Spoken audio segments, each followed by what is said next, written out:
Assalamualaikum warahmatullahi wabarakatuh. Terima kasih sudah berkenan mengklik video kami. Di konten pertama pada obrolan horor malam, kami akan membahas mengenai beberapa kisah horor yang menjadi urban legend di kalangan mahasiswa UNY yang bersumber dari laman mojo.com. Universitas Negeri Yogyakarta atau UNY memang dikenal sebagai kampus yang angker. Konon ada banyak tempat di UNY yang berpenghuni makhluk tak kasat mata, yang beberapa kali bahkan muncul menggoda para mahasiswanya. Terlepas dari benar atau tidaknya, ada banyak mahasiswa dan para pegawai UNY mengaku pernah mengalami kejadian ganjil di kampus ini. Kisah yang pertama yakni adanya hantu kuntilanak penunggu gedung UKM UNY. Salah satu kisah horor paling legendaris di UNY adalah kuntilanak penunggu Student Center SC atau gedung UKM kampus. Bahkan secara spesifik sosok ini punya nama. Mereka menyebutnya Mbak Siska. Banyak versi beredar mengenai asal-usul Mbak Siska. Misalnya, yang paling terkenal adalah menyebut Mbak Siska sebagai ex-mahasiswa UNY yang bunuh diri. Konon, Mbak Siska merupakan mahasiswa yang aktif di UKM penyiaran radio Magenta. Oleh karena suatu hal, ia ditemukan tewas di gedung SC dan arwahnya gentayangan hingga hari ini. Sayangnya, versi populer itu mengundang rasa skeptis. Pasalnya, dari beberapa kawan saya yang pernah aktif di Magenta, tak sekalipun mereka ketahui kalau ada alumnus bernama Siska. Apalagi yang meninggal. Bahkan di UNY sendiri, saya juga belum menemukan catatan maupun pemberitaan mahasiswa bunuh diri di area kampus. Benar atau tidaknya versi itu, mitos Mbak Siska sudah beredar luas bahkan menjadi folklore di kalangan mahasiswa UNY.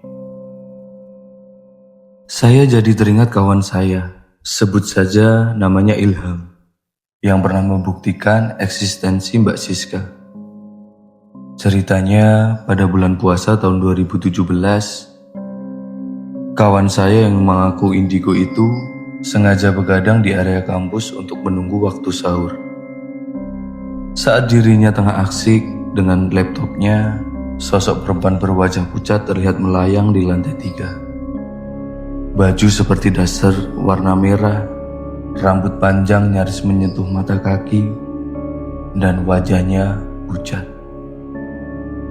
Mencoba meyakinkan saya akan keberadaan sosok itu, kata Ilham, memang kalau lagi beruntung kita bakal bisa lihat Mbak Siska nongkrong di lantai 3 SC selepas tengah malam. Soal eksistensi makhluk folklore bernama Mbak Siska juga saya tanyakan kepada Sugono, salah satu pengelola gedung SC. Pak Gono, sapaan akrabnya. Sudah 8 tahun jadi penjaga gedung SC siang dan malam. Sebelumnya, ia bertugas menjaga gedung di Fakultas Teknik UNY. Kepada saya, Pak Gono membenarkan soal mitos Mbak Siska yang sudah populer di kalangan mahasiswa UNY. Saya loh mas, sudah 8 tahun tugas di SC, sering dengar mahasiswa cerita ke saya soal itu, Mbak Siska. Tapi saya sendiri belum pernah nemu, kata Pak Gono. Pak Gono juga mengaku heran, mengapa ia belum berjumpa Mbak Siska. Padahal sudah banyak mahasiswa yang mengaku melihatnya. Pak Gono beranggapan, ia mungkin memang tidak punya kemampuan untuk sesensitif itu. Sehingga perkara yang goib, ia sama sekali belum pernah mengalaminya. Bahkan di rumah aja, ada pohon kemuning di belakang rumah yang ada penunggunya. Istri saya sering lihat, tapi saya sekalipun belum, ujar Pak Gono. Namun, ia tetap berkeyakinan bahwa selama ia tidak macam-macam, maka Mbak Siska pun tidak akan mengganggu. Kata Suwono juga, beberapa mahasiswa indigo yang ia kenal pernah bercerita kalau Mbak Siska itu hantu baik. Ia tidak mengganggu, apalagi menyakiti manusia. Kalau ketemu Mbak Siska, mungkin lagi apa saja mas, gurunya. Lanjut ke cerita kedua, yaitu cerita dari Fakultas Bahasa Seni dan Budaya UNY. Cerita seram lainnya juga datang dari Fakultas Bahasa Seni dan Budaya FBSB UNY. Fakultas ini memang terkenal horor. Saking horornya, ketika ada suatu pagelaran, mahasiswanya kerap berkelakar. Bakal aneh kalau nggak ada yang kesurupan. Saat hari mulai gelap, konon beberapa tempat di FBSB UNY berubah menjadi mencekam. Seperti di gedung galeri lama, gedung C15, hingga laboratorium karawitan. Salah satu kisah horor terbaru di FBSB UNY dialami oleh, sebut saja Dimas. Ia mengalami kejadian tak mengenakan di gedung Kusbini yang letaknya hanya berseberangan dengan rumah Mbak Siska. Kepada saya, Dimas mengaku kejadian horor itu terjadi bulan lalu. Waktunya sekitar pukul 6 sore karena masih mengerjakan beberapa tugas kuliah. Ia pun mengemper bersama teman-temannya di depan gedung Kusbini. Saat itu, Dimas izin pergi ke kamar mandi buat buang air besar. Apes, belum juga tinjanya keluar. Samar-samar, ia mendengarkan suara perempuan nyinden. Awalnya, suara itu terdengar jauh, seperti dari luar kamar mandi.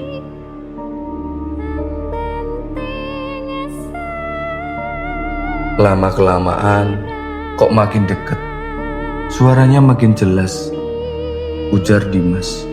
Sempat berhenti beberapa saat, suara itu muncul kembali, bahkan makin keras dan terasa begitu dekat.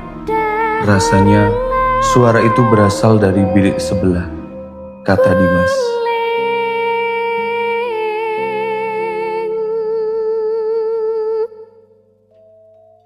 Karena merinding ketakutan, rasa ingin buang air besar Dimas jadi hilang.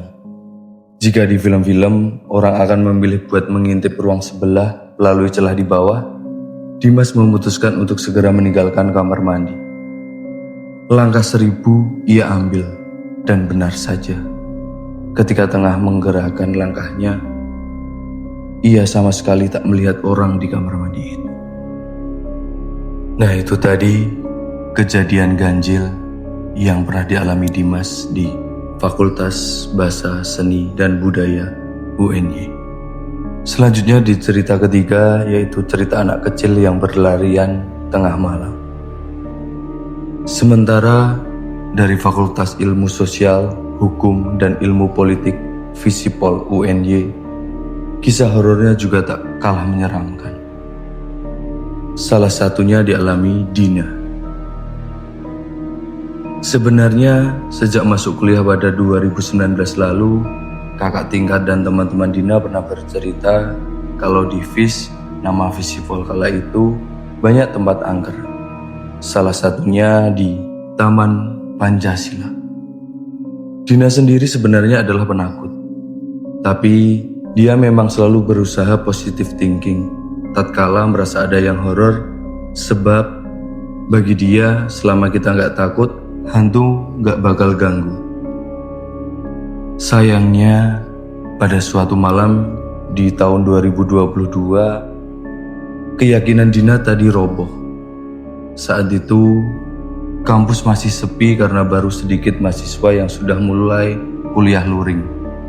Pukul 5 sore, sudah hampir tidak dijumpai manusia lagi di sekitaran Visipol. Namun karena nugas, Dina masih berada di kampus hingga pukul 9 malam. Karena banyak nyamuk dan merasa mulai nggak enak, ia pun memutuskan untuk pulang ke kosnya.